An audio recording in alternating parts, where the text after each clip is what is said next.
hoy día vamos a ir describiendo, ustedes van a ir conociéndolas a las bacterias. ¿Qué es lo que hemos hecho hasta ahora en los 4 temas que hemos avanzado de generalidades? Conocer a todas las bacterias, su estructura, su forma, su genética, sus condiciones que necesitan para vivir, crecer, reproducirse. Entonces ahora vamos a empezar a describir a cada una de las bacterias. Entonces ustedes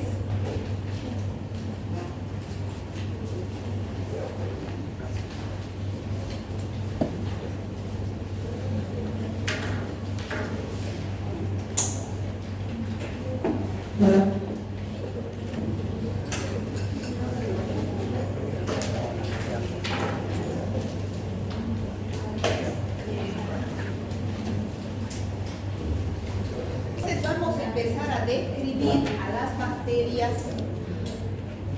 ya por género, o sea, empezando desde, no sé, ustedes tienen en su guía, no he podido ahorita copiar, pero tienen una hoja en su guía que es la clasificación de las bacterias.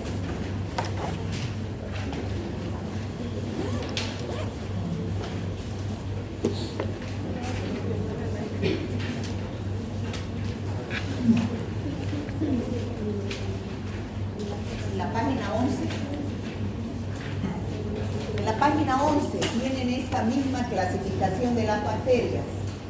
Entonces, ¿qué es lo que vamos a hacer? A empezar a estudiar todas las bacterias que se tiñen por la tinción de Gram. Hemos dicho que las bacterias se dividen en 2 grandes grupos: Gram positivas, que se tiñen de violeta, y Gram negativas, que se tiñen de color rojo. Entonces, ¿qué es lo que vamos a hacer? Por favor, atiéndanme que esta tablita la voy a poner todas las clases. ¿Por qué? Porque para que ustedes se ubiquen qué es lo que vamos a avanzar. Entonces, vamos a empezar el avance de unas 25 clases, 20 a 25, no me acuerdo cuántas son, describiendo a las bacterias. Hoy día vamos a empezar con el género Staphylococcus, o sea, con los cocos Gram positivos.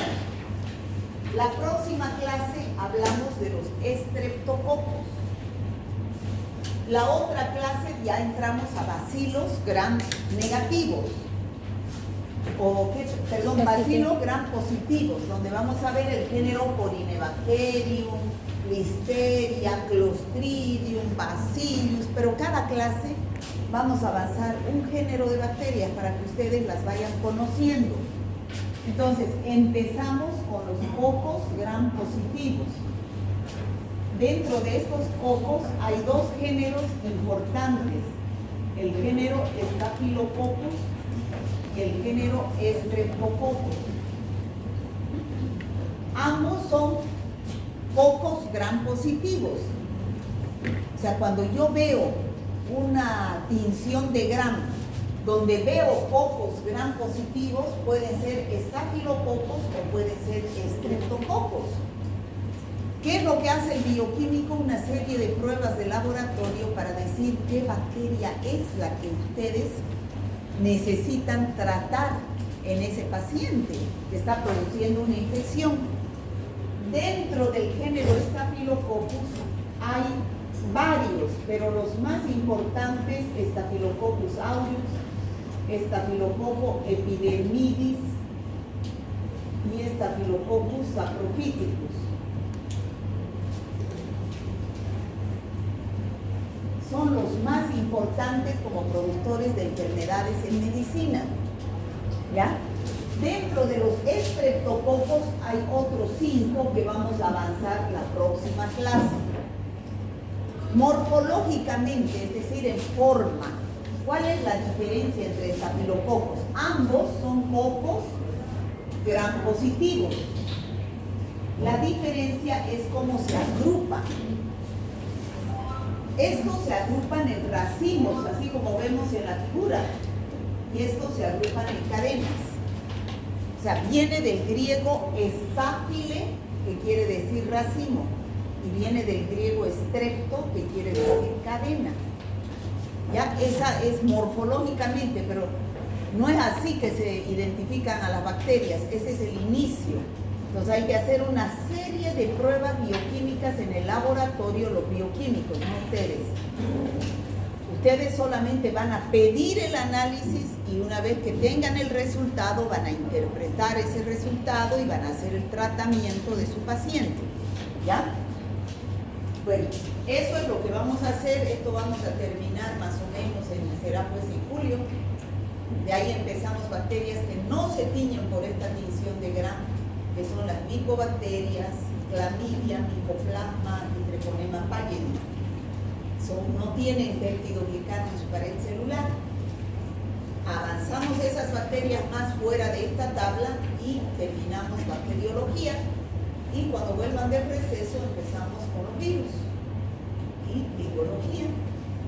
Bueno, entonces, ¿cuál es el objetivo general de la clase? Que ustedes conozcan las características generales de este género Staphylococcus en sus tres especies más importantes. ¿A través de qué llegamos a ese objetivo general? De estos objetivos específicos. Uno, conocer la morfología, que ya hemos dicho, son cocos gram positivos agrupados en racimos, fisiológicas, cómo funcionan, bioquímicas y qué enfermedades producen, qué es lo que les interesa a ustedes. ¿Por qué están aquí ustedes sentados hoy día escuchándome hablar de Staphylococcus? Porque ustedes van a ser médicos. Se van a dar cuenta que varias de las enfermedades o patologías que producen estas bacterias las vemos a diario. Y ustedes las van a ver a diario y tienen que enfrentarse con esos microorganismos y tienen que saber cómo hacer el tratamiento, qué decidir. Vamos a ver qué métodos microbiológicos de diagnósticos en el laboratorio, qué se puede hacer para identificar a esas bacterias y aspectos epidemiológicos que producen las diferentes especies de Staphylococcus. Entonces, vamos a empezar con una introducción viendo a los Staphylococcus. Son cocos gram positivos. En una tinción de Gram en el laboratorio, ustedes los van a ver así a estos cocos gram positivos, en racimos, cocos en racimos. Y en una fotografía más grande con microscopía electrónica los vemos así. Ahora, si yo veo en una tinción de Gram de una muestra de un paciente, por ejemplo, Staphylococcus y Streptococcus, hemos dicho que son los más importantes cocos gram positivos, A nivel de piel son las infecciones más comunes. ¿Ustedes conocen qué es pus? ¿Qué es pus? Una secreción amarillenta que aparece en piel y epidermis, tejido celular subcutáneo como consecuencia de una infección. Cuando ustedes vean pus, infección bacteriana. ¿Ya? Pus, que es amarillento, no líquido translúcido, pus. ¿Ya? Es un líquido amarillento. Yo creo que todos conocen pus, ¿no? Bueno, entonces yo voy a pensar, ¿será Staphylococcus o será Streptococcus? Entonces, ¿qué hacen en los bioquímicos en el laboratorio? Hacen una tinción de Gram. Y en la tinción de Gram van a ver cocos gram positivos.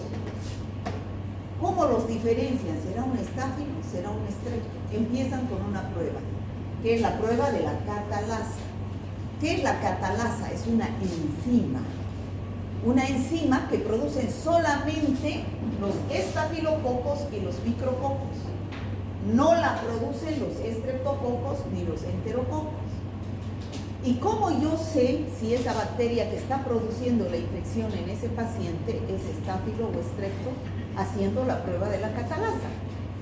Entonces, yo por ejemplo, tengo un paciente con una infección de piel.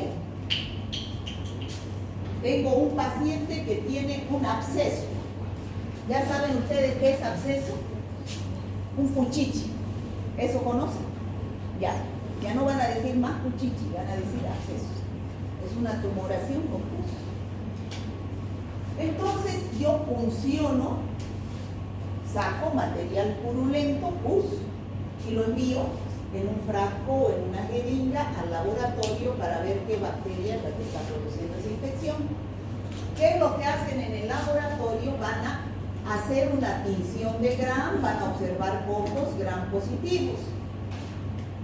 Después, ¿qué más hacen en el laboratorio?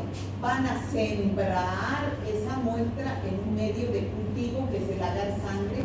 Lo van a incubar 24 horas y van a crecer colonias. Entonces, esas colonias serán de estáfilo o serán de estrep. Haré la prueba de la catalasa. Ya sabemos que los que producen catalasa son los estáfilos y los que no producen son los estreptos. ¿Está claro? ¿Cómo hago la prueba de la catalasa?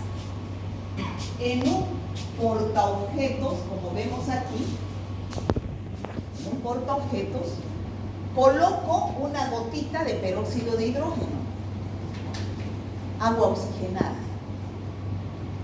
Y coloco la gotita de peróxido de hidrógeno y la colonia que me ha crecido la diluyo aquí. ¿Qué va a suceder? Si produce la enzima catalasa, es decir, es catalasa positiva, ese peróxido de hidrógeno que se escribe así, con la enzima catalasa, se va a desdoblar en oxígeno y agua. Este oxígeno es el que se observa aquí como burbujas. Entonces, ¿qué quiere decir? Que al colocar la colonia al peróxido de hidrógeno está produciendo la enzima catalasa. Entonces, ¿es un estafilococos o es un micrococos? Si no produce la enzima catalasa, no se van a formar esas burbujas porque no va a haber esa reacción, no hay catalasa. Entonces, ¿es un estreptococo o un enterococo? Ahí partimos en dos. ¿Es estafilococo o es estreptococo? ¿Está claro? Sí. ¿Me han entendido? Sí. Ya. Hasta ahí solo sé especie, género. ¿Es un estafilococo o es un estreptococo? Con la prueba de la catalasa. Ahora, ¿cómo yo sé si ese paciente tiene estafilococo aureus, epidermidis o saprophyton? Hago otras pruebas bioquímicas, como la prueba de la coagulasa, el manitol, que ahorita les voy a decir. Y entonces recién se llega a la especie y a decirles a ustedes, doctor, el que está produciendo esa infección es un estafilococo aureus o es un estreptococo bioviris. ¿Ya? Pero esas pruebas, chicos, no las realizan ustedes, ese no es su trabajo. Sino yo les explico para que cuando lean un libro y digan, el estafilococo es catalasa positiva, sepan qué significa. ¿Ya? Esa prueba la hacen los bioquímicos. ¿Ya? Entonces, ¿cómo es la taxonomía? Como les decía, estas bacterias del género Staphylococcus pertenecen a la familia es lo más grande, Micrococcaceae. La familia Micrococcaceae tiene dos géneros, Micrococcus y Staphylococcus. Ahora, el Staphylococcus a su vez tiene 3 especies importantes, tiene muchas más, 20, 30 especies, pero las más importantes es Aureus, Epidermidis y Saprophyton. Joven, el último de ahí es mi alumno. Sí. ¿Y por qué está así con gafas negras, con chulo? ¿Qué tiene? Ah, ya. Ya va a disculpar. Pero es mi alumno, ¿no? Sí, Ya.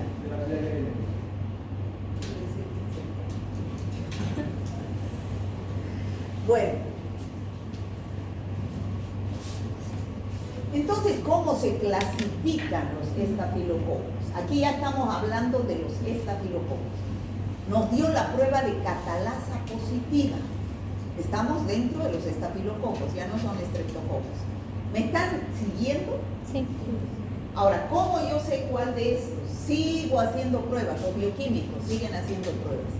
Otra prueba de esas es la coagulasa, pero eso es para saber cuál de los estafilococos.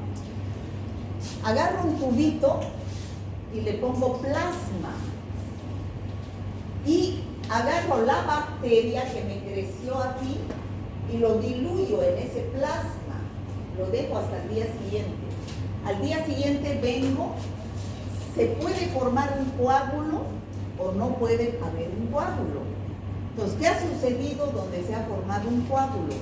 Esta bacteria que ha crecido ha producido la enzima coagulasa, que tiene la propiedad de coagular el plasma. ¿Y quiénes son esos estafilococos que producen coagulasa? Se dicen coagulasa positivos. Estafilococo aureus, intermedius, hicus. De esos tres, el más importante que ustedes van a escuchar toda su vida es el estafilococo aureus. Los otros no son muy comunes. Ahora, si al día siguiente vienen y en el tubito no hay coágulo, son estafilococcus coagulasa negativa. ¿Y quiénes están ahí? Estafilococcus cromógenes, hemolíticus, hominis, simulans. Y los más importantes de esos coagulasa negativos son Staphylococcus epidermidis, que es importante flora de piel, microbiota de piel, y Staphylococcus saprophyticus. ¿Ya? Entonces, con esas pruebas, el bioquímico le puede decir a ustedes, doctor, es un Staphylococcus aureus, epidermidis o saprophyticus. ¿Se entiende? ¿Sí? Bueno. Ahora, estas bacterias, como van a ver, producen una serie de enfermedades. ¿Por qué esta bacteria, que es el Staphylococcus aureus, produce las enfermedades que vamos a citar? Porque produce toxinas y produce enzimas. ¿Qué toxinas produce? Ahí tenemos algunas. Citotoxinas, toxina exfoliativa, enterotoxinas. ¿Qué es entero? Entero, nunca más se olviden. Entero es intestino, no es concreto, es intestino para ustedes, médicos. Enterotoxinas quiere decir toxinas para el intestino. O sea, al ser toxinas para el intestino, ¿qué va a producir? Náuseas, vómitos, diarreas, ¿no? Y la toxina 1 que produce una enfermedad llamada síndrome del shock tóxico. Bueno, esas son las principales toxinas producidas por los estafilococos, especialmente el Staphylococcus aureus. Ahora, también producen enzimas, que son factores de virulencia. Ya dijimos, producen coagulasa, producen catalasa, pueden producir hialuronidasa, que desdobla el ácido hialurónico, fibrinolicina y penicilinasa o beta-lactamasa. Y si esta bacteria, esta bacteria invade el organismo de un huésped, ingresa la bacteria, produce, digamos en los pulmones, produce neumonía. ¿Qué deben hacer ustedes, doctores? ¿Cómo combaten esa neumonía? La bacteria está aquí. ¿Cómo combaten? Dando antibiótico. El antibiótico, la finalidad es destruir a la bacteria y curar al paciente, ¿no es cierto? ¿Sí? Ya. Pero la bacteria, ya hemos dicho en la anterior clase, cuando recién nació era salvaje, se dejaba matar. Pero con los años ha evolucionado la bacteria y ha empezado a resistir a su enemigo, que es el antibiótico. Ya hemos dicho en la anterior clase. ¿Cómo? Produciendo enzimas. Ya saben que todo lo que termina en asa es enzima. Produciendo enzimas. Las bombas del flujo también, que expulsan al antibiótico, la impermeabilidad, se vuelve impermeable al antibiótico. Pero la producción de enzimas como la penicilinasa o beta-lactamasa es un mecanismo de resistencia que ha adquirido la bacteria en contra del antibiótico. ¿Qué hace las bacterias? No todas, ¿no? Pero ¿qué hace la bacteria que produce la penicilinasa o beta-lactamasa? Los beta-lactámicos es un grupo grande de antibióticos donde está penicilina, cefalosporinas, penicilinas semisintéticas, todas las penicilinas, ampicilinas, amoxicilinas son beta-lactámicos. Entonces, porque tienen en común en su estructura química un anillo beta-lactámico. Entonces, esa bacteria que está infectando a ese paciente tiene la particularidad que produjo una beta-lactamasa. Entonces, ¿qué va a hacer? ¿Será que si yo le doy penicilina o un beta-lactámico a ese paciente, se va a curar? No, esa beta-lactamasa va a ir a destruir el anillo beta-lactámico del antibiótico beta-lactámico, inactivándolo. ¿Ya? Entonces, esos son mecanismos de resistencia, de virulencia que tiene la bacteria para defenderse de los enemigos externos, que son los antibióticos. Ahora, vamos a hablar directamente, uno por uno, de estos. Ya hemos hablado en forma general de todos los estafilococos. Ahora vamos a hablar uno por uno. Estafilococo aureus, estafilococo epidermidis y estafilococcus saprophyticus. Ya hemos dicho que son más de 30, pero estos son los más importantes. Y de estos, el aureus es el patógeno por excelencia. En cambio, el epidermidis y el saprophyticus son oportunistas. Es decir, que pueden encontrarse como microbiota, pero cuando bajan las defensas pueden producir enfermedades. En cambio, este puede ser oportunista en algunas personas, se encuentra, pero generalmente es un patógeno primario. Ya hemos dicho en la anterior clase qué significa patógeno primario, ¿no? Pero también puede ser oportunista. ¿Por qué se llama estafilococo aureus? Aureus viene de oro, el oro es amarillo. Entonces, porque en las muestras de agar sangre, la bacteria crecía o crece produciendo un leve pigmento amarillito. Pues por eso es que se lo llamó estafilococo dorado o estafilococo aureus. Después cambió su terminología. ¿Ya? Entonces, ¿qué características tiene el estafilococo aureus? Es una bacteria anaerobia facultativa, es decir, puede crecer en presencia o ausencia de oxígeno. Ya hemos dicho que produce las enzimas, primero catalasa, que la diferencia de los estreptococos, coagulasa, que los diferencia de los estafilococos coagulasa negativos, produce también hialuronidasa, es inmóvil, no tiene flagelos. Está ampliamente distribuido en todo el mundo. Se dice que hay tanto estafilococo aureus que de 3 personas, ella, yo y ella y él, nos hacemos un hisopado, por ejemplo, nasal, 1 de cada 3 personas va a crecer esta bacteria. Estamos colonizados.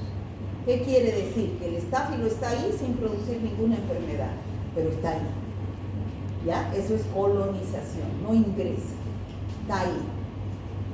Y produce infecciones benignas, algunas, vamos a ver qué infecciones producen. ¿Por qué a ustedes les interesa conocer al estafilococo aureus? Pero no todas son benignas, también produce infecciones más graves. ¿Ya? ¿Cuáles son esas?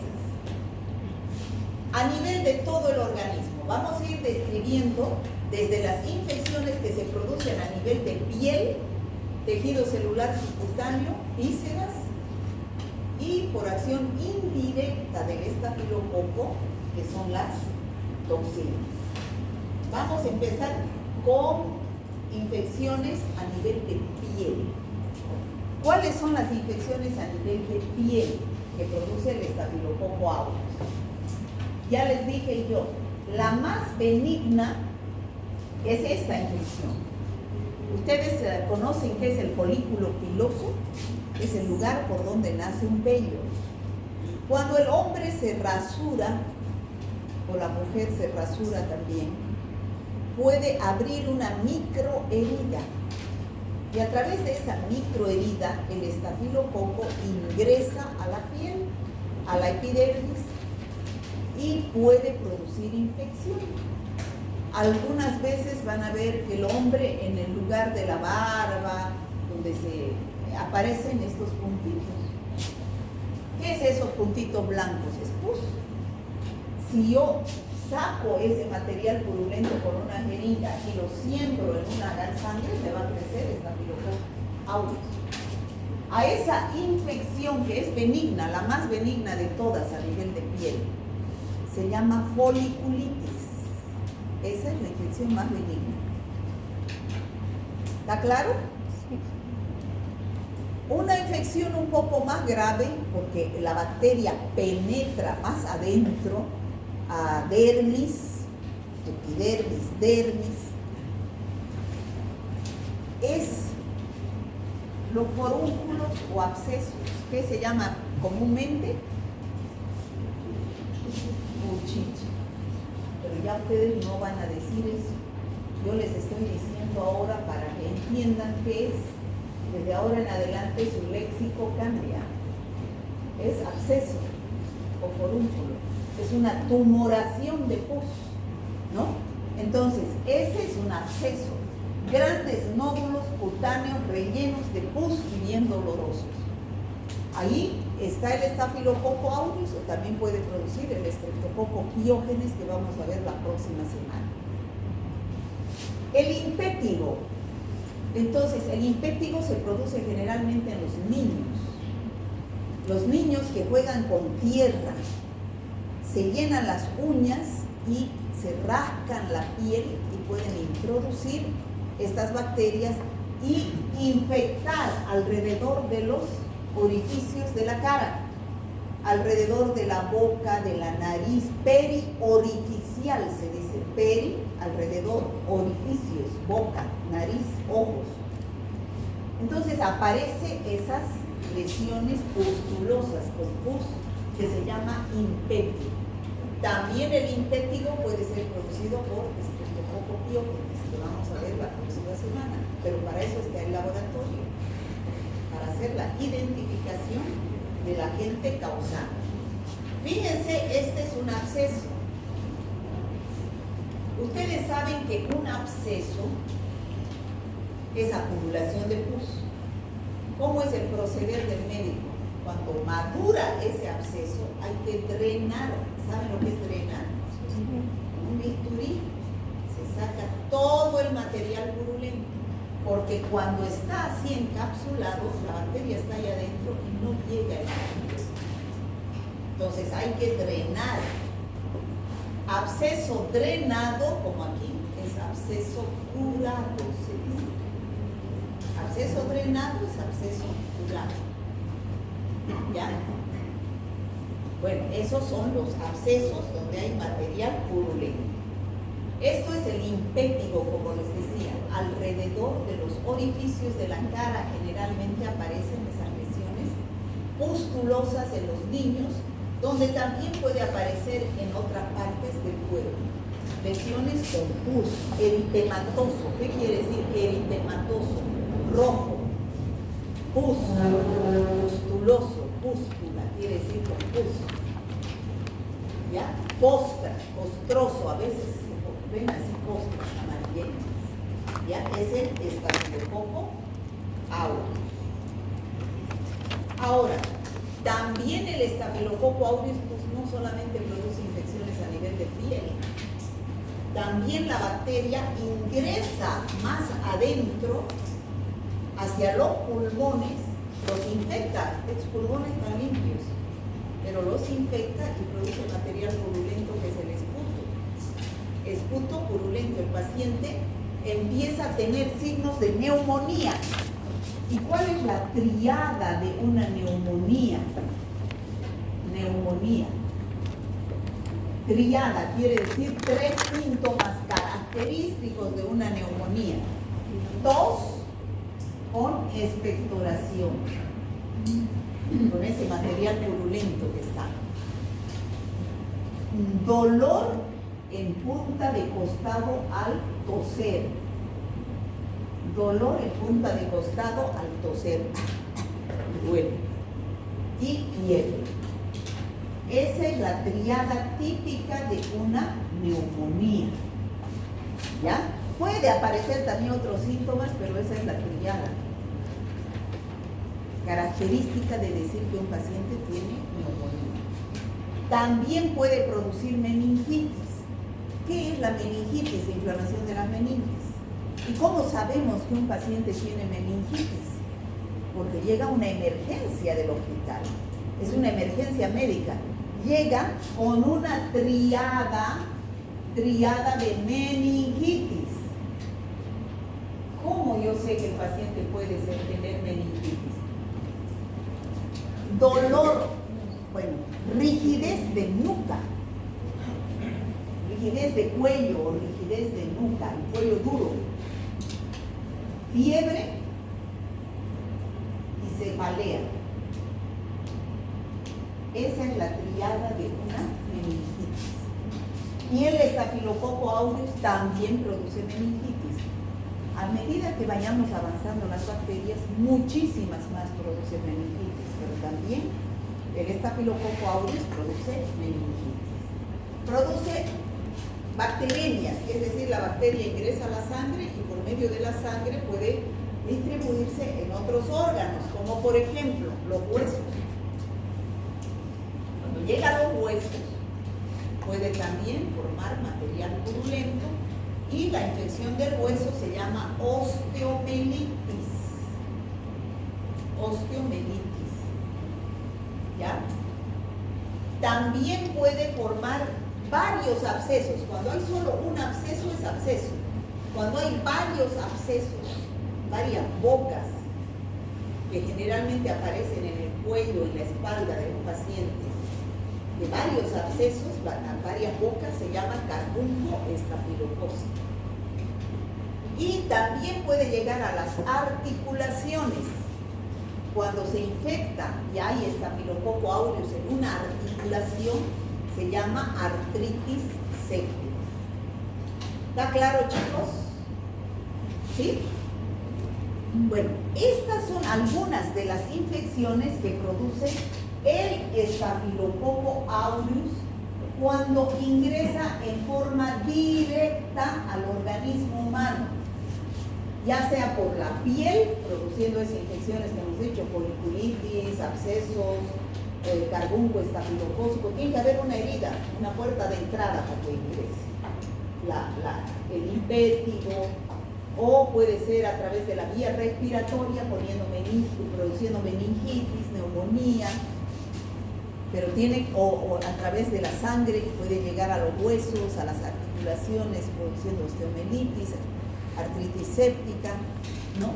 Todas esas infecciones es porque la bacteria en forma directa produce la infección, su acción patógena. Pero hay casos como estos, por ejemplo, donde no es la bacteria la que está produciendo estas infecciones, sino que la bacteria produce toxinas. Y estas toxinas son las que producen las infecciones en el ser humano. O sea, en forma indirecta. ¿Me dejo entender? Todas las que hemos hablado hasta el momento son producidas en forma directa por el ingreso del estafilococo aureus al huésped. Las que vamos a citar a continuación no es el estafilococo aureus, sino son sus toxinas las que tienen la acción patógena, produciendo tres tipos de enfermedades, las más importantes.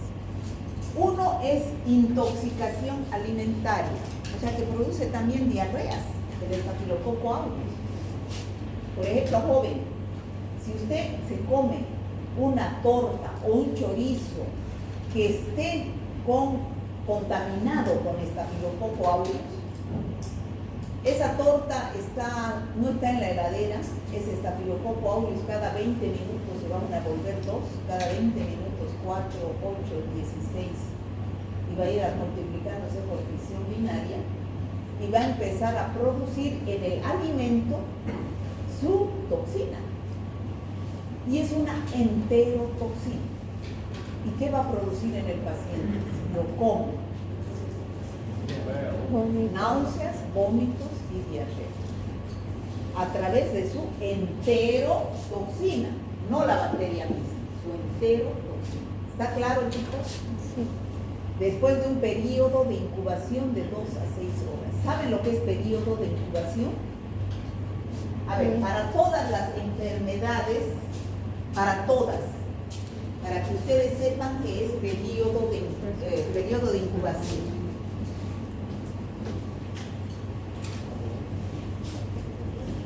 Para todas, porque de periodo de incubación vamos a hablar todas las clases. Una enfermedad pasa por diferentes etapas. 1, 2, 3, 4 etapas. ¿Cuándo empieza? Desde que ingresa una bacteria al organismo humano. Ingresa por cualquier vía, ya sea al comer, por una herida, al respirar aire, dependiendo, ¿no?, de qué bacteria. Hasta que se presenta el primer síntoma. A eso se llama periodo de incubación. Por ejemplo, si yo me comí un chorizo que tenía Staphylococcus aureus, ese produjo su enterotoxina y empieza mi malestar, ¿no? El primer síntoma, tengo náuseas. Ahí es el periodo de incubación. Por ejemplo, si viene y me pica un mosquito, el mosquito Aedes aegypti, pero yo recién de aquí a 3 días tengo fiebre. Entonces, ese periodo de incubación es 3 días. ¿Qué es periodo de incubación? Es el tiempo que transcurre desde que la bacteria ingresa, o virus o parásito, hasta que se produce el primer signo o síntoma. ¿Está claro? Eso es periodo de incubación. Primer síntoma. Después aparece el periodo prodrómico. ¿Qué es el periodo prodrómico? Donde aparecen signos y síntomas, pero inespecíficos. Ay, me duele la cabeza. Ay, que estoy flojo. Eso no me va a decir que tengo tuberculosis, tengo dengue, o tengo gripe, o tengo varicela. ¿No es cierto? No estoy bien directamente porque tengo signos y síntomas de cualquier enfermedad. Eso es el periodo prodrómico. Clínica inespecífica. Nada característico. Ya después empieza el periodo de estado de una enfermedad. Ahí ya son los signos y síntomas, algún signo o síntoma específico. Como por ejemplo, si yo tengo varicela, va a empezar a aparecer el exantema detrás de las orejas y va a empezar. Eso ya es específico. Si yo tengo sarampión, me abre la boca y va a encontrar unas manchas de Koplik. Eso es periodo de estado específico, solo en el sarampión. Si yo empiezo a toser, boto una flema con sangre, y empiezo a enflaquecer y no tengo ganas de comer, he bajado de peso últimamente, eso son signos característicos de ¿qué? De tuberculosis. Entonces ese paciente ya está en el periodo de estado. ¿Está claro?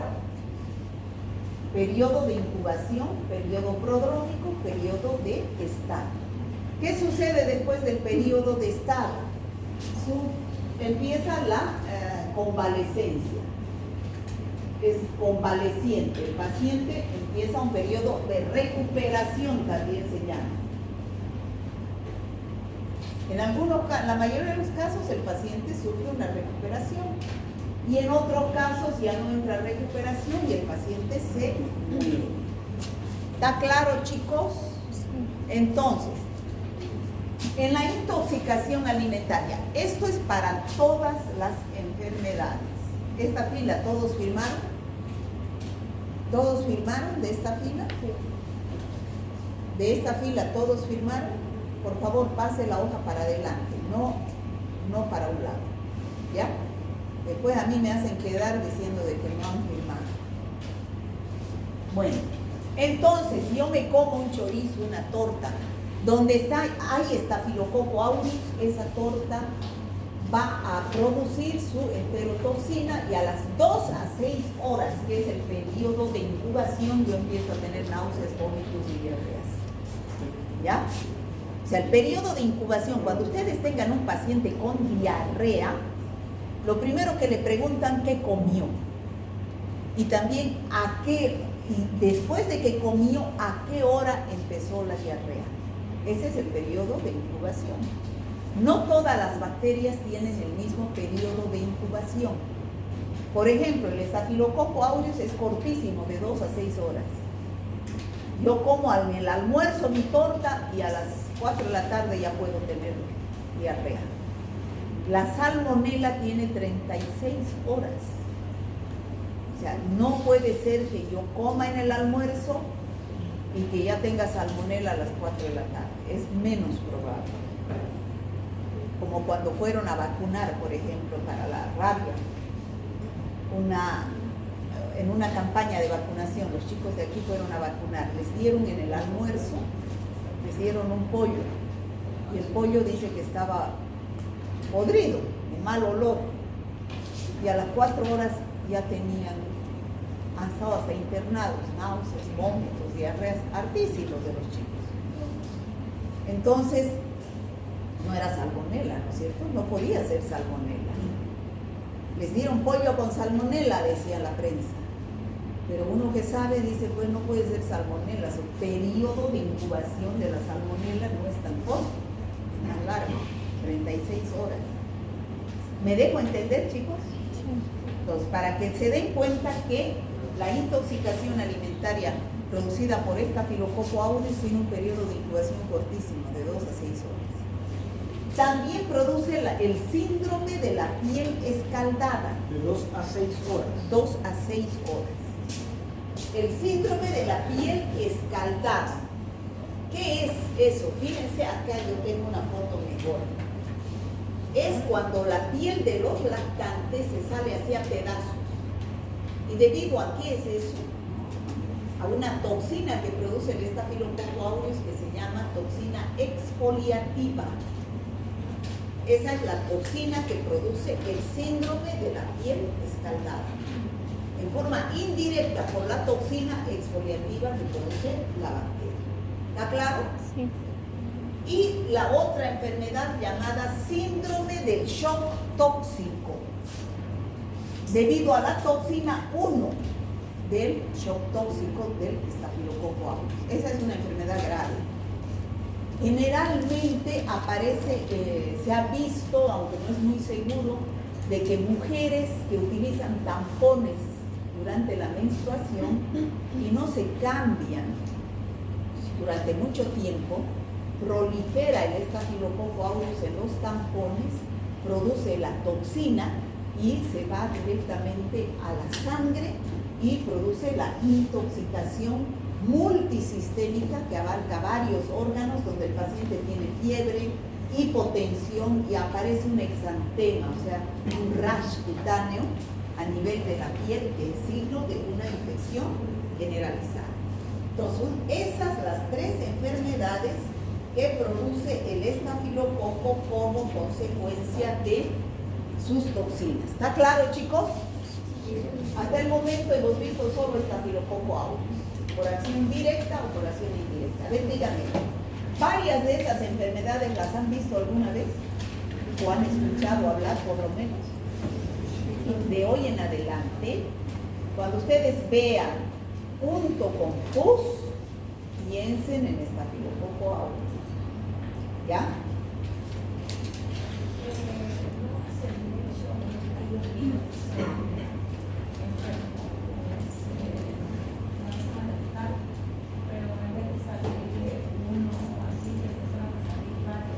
¿De qué estamos hablando? ¿Cuál malestar? Tantas enfermedades que hemos hablado. abscesos. ¿Y? Bueno, primero fue uno y ya luego empezaron a salir varios. O sea, le salieron una cantidad grande. Pero en un solo lugar o en todo el cuerpo, o así diseminados. Piernas diseminadas. Ah, diseminados. Entonces ya esa es una infección a nivel de la sangre, ya generalizada. La sangre está llevando la bacteria y está produciendo que broten los estafilococos, produciendo abscesos. Y me dio, si mal no estoy, botella o chikungunya. O sea, en el mismo transcurso del tiempo. Ah, ya, pero eso es casualidad. Los que se llaman los abscesos no tienen absolutamente nada que ver con el tema. O tal vez pudo haber sido alguno de los síntomas ciertos que provocaron No, la neumonía es tos, expectoración, son enfermedades totalmente diferentes. Ya puede ser casualidad que justo se enfermó con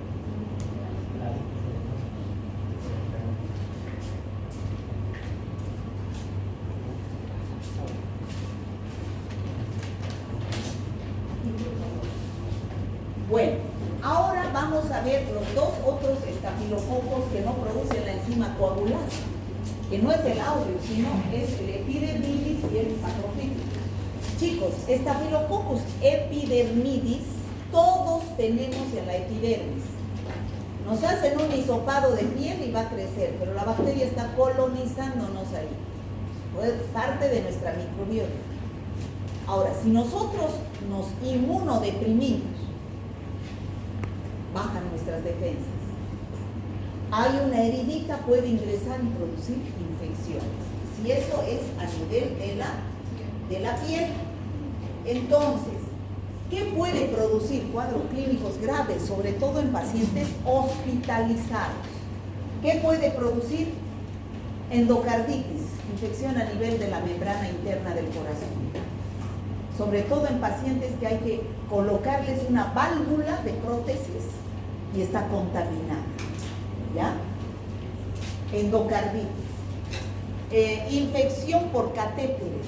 En pacientes que están hospitalizados y están con un catéter se forma un biofilm, aquí de una película, un biofilm. Una membrana ingresa la bacteria a la sangre y puede producir sepsis. También en pacientes que están con sonda urinaria, puede ir a través de la sonda, la bacteria hasta la vejiga y producir infecciones urinarias en pacientes mayores, varones que están con sonda urinaria. ¿Ya? ¿Qué también puede producir el estafilococo epidermidis? Infección de una herida quirúrgica. Por ejemplo, me han operado de apéndice y uno de esos puntos se ha infectado. ¿Por qué? Porque no he utilizado normas de bioseguridad o de esterilización, desinfección que ustedes ya conocen. Aparece un punto concluso. O infecciones en pacientes con diálisis peritoneal. Esas son las infecciones en pacientes hospitalizados producidas por Staphylococcus epidermidis o coagulasa negativa. Y este otro, Staphylococcus saprophyticus, ¿qué produce?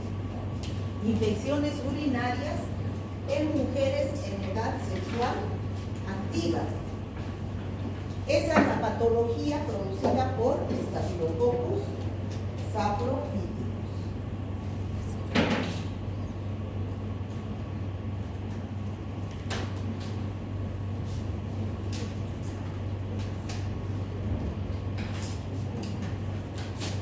Ahora, cuando ustedes sospechen, cuando tengan pacientes en su consultorio con cualquiera de esas infecciones que les acabo de describir, tienen pues que pedir un análisis al laboratorio, mandar material purulento si tiene alguna infección de piel, mandar el esputo si tiene neumonía. Han visto que tienen tantas infecciones los pacientes. En el laboratorio, ¿qué se va a hacer? Una tinción de Gram, se va a hacer su cultivo, va a crecer la bacteria y se van a hacer las pruebas de identificación. Entonces, ¿cómo va a crecer un Staphylococcus aureus con colonias así medias amarillas, ¿no? Y además se van a hacer las pruebas de la coagulasa, catalasa, manitol, hemólisis. Todas estas pruebas las hacen en el laboratorio para decirles a ustedes después, sí doctor, su paciente, miren, todas esas pruebas hacen en el laboratorio. Ya hemos hablado de la catalasa, la hemólisis, coagulasa, manitol, DNAsa, hasta que al final, después de un trabajo arduo que ha hecho el laboratorio, los bioquímicos, a ustedes les responden con un resultado. Ese es el resultado. Dice ahí, señor Juan Pérez, se ha analizado material purulento, es decir, pus, se ha hecho un cultivo, en el examen directo se observó leucocitos, 20 a 30 quiere decir que es infección, células epiteliales escasas, no hay sangre, eritrocitos no se observan, en la tinción de Gram se ven cocos Gram positivos, crece un estafilococo aureus, después de haber hecho todas esas pruebas que hemos hablado, catalasa, coagulasa, manitol, DNAsa, que hacen en el laboratorio. Les dicen es un estafilococo aureus. Y usted puede hacer tratamiento, este es el antibiograma.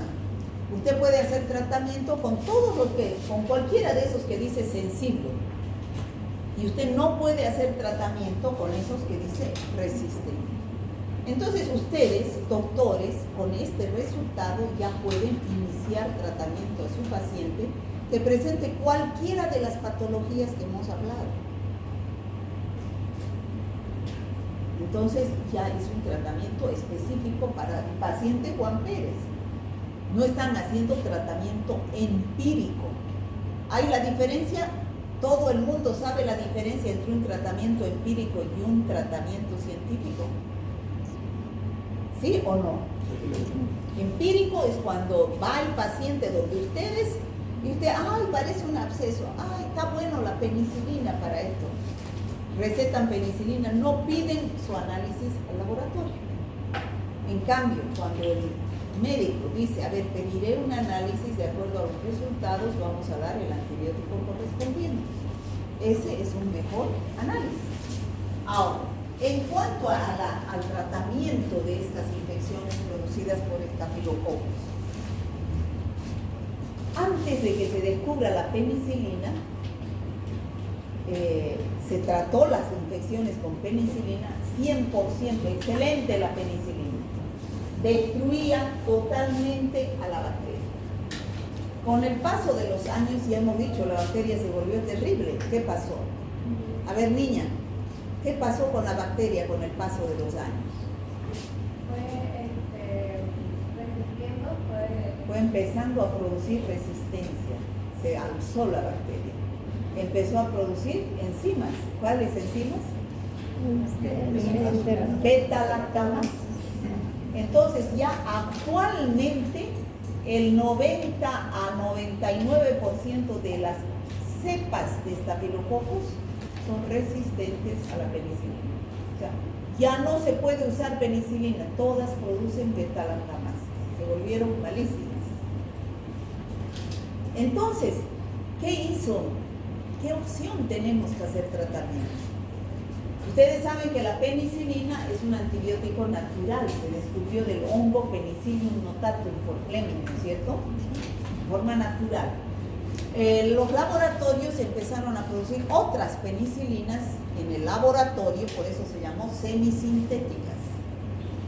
Ahí está, cuando ustedes estudien la clasificación de los antibióticos, se van a dar cuenta.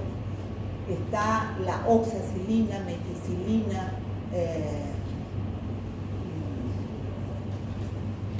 metilmicina, oxacilina, flucloxacilina, cloxacilina, son penicilinas semisintéticas. Esas penicilinas no les hace nada la beta-lactamasa, resisten la beta-lactamasa. Pero ya actualmente también las bacterias son tan vivas que han desarrollado otro mecanismo de resistencia contra esos antibióticos, cuales cambian su sitio blanco de acción. Cambian el lugar donde va a ir en la pared celular a actuar, lo cambian, entonces el antibiótico ya no puede actuar. Entonces, a las penicilinas semisintéticas tenemos ya un 30-40% de resistencia. Entonces, ¿qué opción tenemos? Otros antibióticos que son más tóxicos. Los antibióticos más nobles, que son los que menos causan daño colateral en los huéspedes, son los beta-lactámicos. Pero si ya no puedo usarlos porque la bacteria se volvió resistente, tengo que usar estos antibióticos que son tóxicos. Por ejemplo, la vancomicina es nefrotóxico, no se puede dar a pacientes que están mal de los riñones. Entonces, como les decía, casi el 90% de las cepas son resistentes a penicilina. Actualmente ya hay resistencia a las penicilinas semisintéticas por alteración de las PDP. Ahí vamos a hablar, cuando hablemos de antibióticos, de las MRSA. ¿Qué significa eso? Staphylococcus aureus resistente a las penicilinas semisintéticas. Eso significa MRSA. Y actualmente ya tenemos que dar vancomicina, que es tóxica. Entonces, ¿cómo vamos a tratar todas estas infecciones? ¿Cómo podemos prevenir?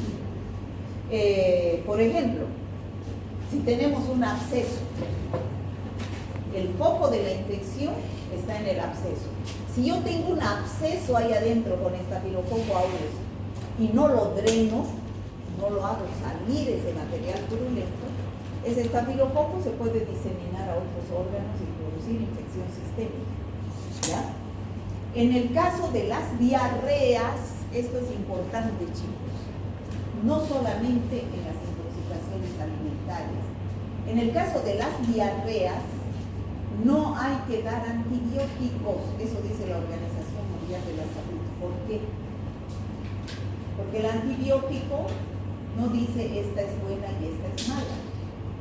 Destruye todo y destruye nuestra microbiota, prolongando el cuadro de la diarrea. O sea, ¿qué es lo que hay que hacer cuando uno tiene diarrea? Tratamiento sintomático. ¿Qué significa sintomático? Tratar los síntomas. Si yo tengo náuseas, me dan un antiemético para evitar los vómitos.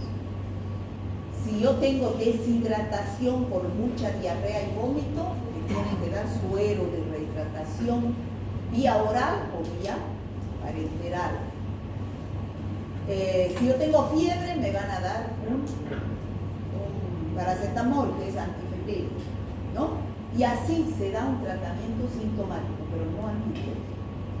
El antibiótico prolonga el cuadro de la diarrea, a no ser que esté indicado en una fiebre tifoidea. Ahí se da antibiótico, ¿por qué? Porque la infección no solamente es a nivel del aparato gastrointestinal, puede pasar a la sangre y volverse infección sistémica, en otros síntomas. ¿Y qué es lo que tenemos que hacer? Para evitar las infecciones de heridas, cumplir normas de bioseguridad. Si yo voy a hacer una cirugía, todo el material debe estar estéril, mis manos deben estar estériles, el lavado de manos y cubrir la piel expuesta ayuda al personal sanitario a prevenir la infección o la extensión a otros pacientes. Al usar normas de bioseguridad, al cumplir normas de bioseguridad y normas de esterilización y desinfección, ¿me protejo yo o protejo a los pacientes? ¿Qué dice? Al usar guantes, ¿me protejo yo o los pacientes? A los dos, pues a ambos. Me protejo yo de que el paciente no me contagie, de que no ingrese una bacteria, puedo tener una microherida. Y protejo a los pacientes porque yo no estoy llevando las bacterias a través de mis manos. ¿No es cierto? Bueno, y en conclusión, ¿qué podemos decir? Los estafilococos han visto que producen una serie de infecciones, desde las más leves hasta las más leves son las localizadas, pero también pueden producir infecciones más graves a través de toxinas, de enzimas, que son resistentes a los antibióticos, sobre todo en los hospitales. ¿Ya? Eso sería todo estafilococos. Chicos, ¿y dónde están ustedes?